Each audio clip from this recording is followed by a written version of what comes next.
Mishnah Hay states, Hamadlik Hasagadish, V'hayu bo chelim v'dolku.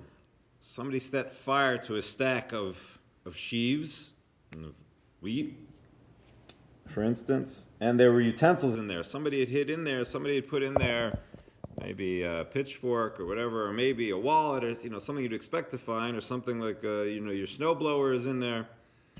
Rabbi Yehuda Omer Yishalem Masha B'socho. Rabbi Yehuda says you got to pay for whatever was in there, your responsibility. The Gemara explains we're talking about here a case where somebody lit the fire in their own yard and then it spread to a stack in another yard. Rabbi Yehuda says you have to pay for what's in there. You just pay for the stack of whether it's wheat or barley. That's what you pay for. And in fact, what it means is, let's say there was something inside there. It was either your pitchfork or your big snowblower or whatever it was, a big box of something. So it took up a lot of space. You pay for the entire area of how much there would be if it was all full of wheat or all full of barley, because that what you would see from the outside. That's what he has to pay for. So you have to pay for only for the wheat or the barley, not for the utensils that were inside, but you do have to pay for the space.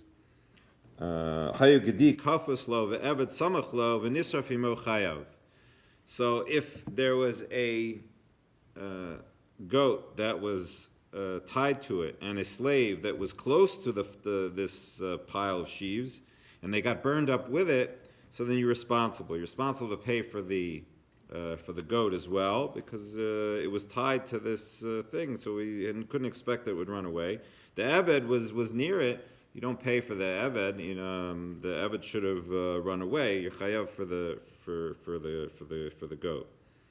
Eved kafas lo gadi samach lo. If the slave was tied to it, and then the goat is close to it, v'nisrafimo, and everything became burnt with it, patur. So you're exempt. You're exempt here because you're chayav misa. You're responsible for the death penalty for setting this thing on fire when the slave was tied to it. You really essentially killed him. You murdered him. And therefore you're responsible. So once you're responsible for his death, it's what's called kimle b'ramune. We establish it with the one that's greater, meaning we go with the stricter penalty. The stricter penalty here is the death penalty for the person for the murder, and therefore he's exempt from the damages. The Chacham will